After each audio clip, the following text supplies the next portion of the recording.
Ever feel like you're swiping through life, desperately trying to find that one person whose Spotify Wrapped perfectly mirrors yours? Someone who quotes the same obscure movies and also loves artisanal sourdough? Yeah, me too. We're all hunting for the one, armed with compatibility checklists longer than a pole vaulter's legs. But what if I told you that this relentless quest, this very definition of compatibility we cling to, might actually be a beautifully packaged trap? One that generations before us would find utterly baffling, and that understanding their version of compatibility could unlock a more profound connection than we imagine. The truth is, the psychology of compatibility isn't about finding a pre-made puzzle piece. It's far more complex, and frankly, far more interesting. Let's rewind a bit. To a world before dating apps, before even the idea of marrying for romantic love was mainstream. For much of history, compatibility was less about butterflies and shared hobbies, and more about, well, survival and societal function. As historian Stephanie Coontz notes in Marriage: A History, for centuries, marriage was primarily an economic and political institution. Imagine you're, say, a farmer's daughter in 17th century England. Your compatibility with a potential partner wasn't gauged by witty banter, but by whether his family's land adjoined yours, if he was healthy enough to work the fields, and if your family shared similar social standing and religious beliefs. Were they kind? Hopefully. Did they make your heart flutter? A delightful bonus, perhaps, but not the foundation. Their idea of compatibility was rooted in shared duties, communal support, and pragmatic alliances. Love, if it blossomed, often grew from that shared life, like a sturdy vine on a well-built wall, rather than being the seed itself. I remember my own grandmother, when I once lamented about a breakup over different life goals. She just blinked and said, "In my day, the life goal was to not starve and raise decent children. The rest you figured out." It sounds harsh, but there's a kernel of profound truth there about shared endeavor. So, what happened? How did we get from "can he plow a straight furrow" to "does he understand my Enneagram type"? Well, a few big things. The Industrial Revolution pulled people from tight-knit rural communities into anonymous cities. Then came Romanticism, elevating individual feeling and the pursuit of personal happiness to an almost sacred status. Suddenly, the idea of a soulmate, someone who uniquely understood your innermost self, took hold. And as psychology itself developed, we gained the language and the expectation for deep emotional intimacy and self-actualization within a partnership.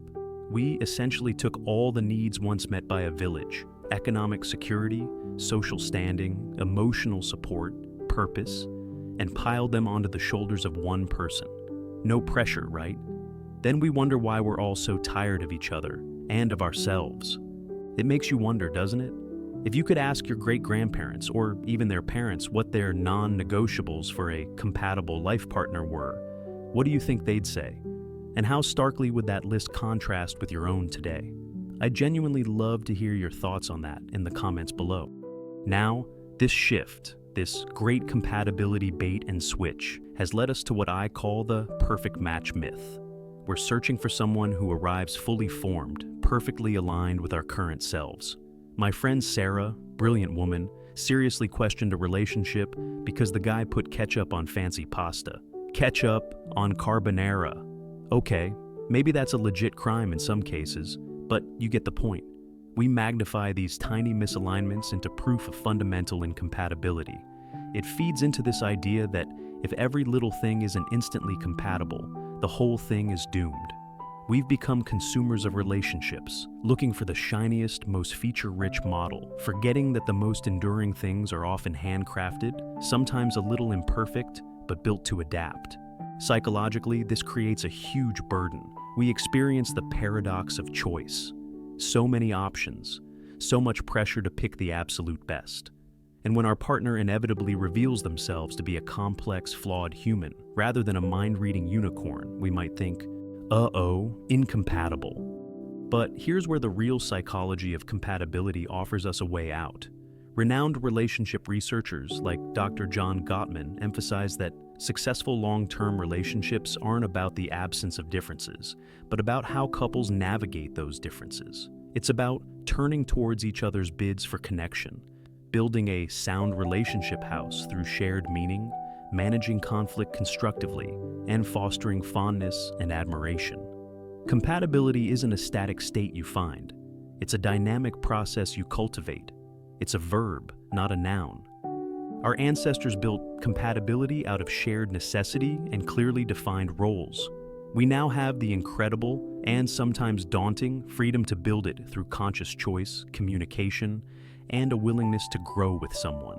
It's about embracing the idea that both you and your partner will change, and that true compatibility lies in your shared commitment to navigate those changes together, to keep learning each other, like rereading a favorite book and finding new meaning each time. So, the next time you're wondering if someone's the one, maybe ask less about their Netflix queue and more about their willingness to build something lasting, something real, even when the blueprint isn't perfectly pre-drawn. Because that, ultimately, is the enduring psychology of compatibility. If you like this dive into human psychology through history, please consider liking and subscribing for more videos like this. Thanks for watching Historic Psychology, and I'll see you on the next one.